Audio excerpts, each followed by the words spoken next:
ห้องเลขาผักแขวงตอนหับคณะกรรมการหัวมือเล่าจีนที่มาเคลื่อนไหวติดตามโครงการการลงทุนของสาธารณรัฐประชาชนจีนอยู่แขวงแก่นประสาทคณะกรรมการหัวมือเล่าจีนกระทรวงการเงินนำโดยทานนางแสงเดือนไสยสนรองประธานผู้ประจำการคณะกรรมการหัวมือเล่าจีน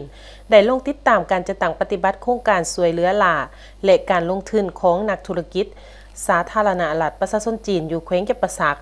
การลงติดตามครั้งนี้เพื่อเก็บกำข้อมูลพื้นฐานเพื่อสุกอยู่การลงทุนให้มีประสิทธิภาพ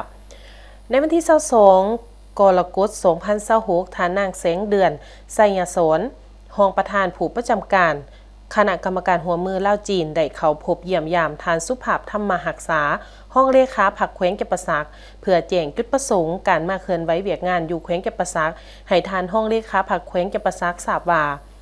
โดยปฏิบัติตามภาระบทบาทในนามเป็นเสนาธิการให้แก่ศูนย์กลางผักและรัฐบาลลาวในการค้นคว้าติดตามสุกอยู่และจะตั้งปฏิบัติเวียกงานการหัวมือด้านเศรษฐกิจเทคนิคการค้าและการลงทุนระหว่างลาวจีนให้มีประสิทธิภาพได้รับผลสำเร็จสูงพร้อมทางติดตามสุกอยู่เวียกงานโครงการสวยเหลือหลาและการลงทุนจากสาธารณรัฐประชาชนจีนอยู่แขวงแก่นประสาทโดยเฉพาะโครงการสวยเหลือหลาก่อสร้างโรงเรียนมัธยมสมบูรณ์ปากเซ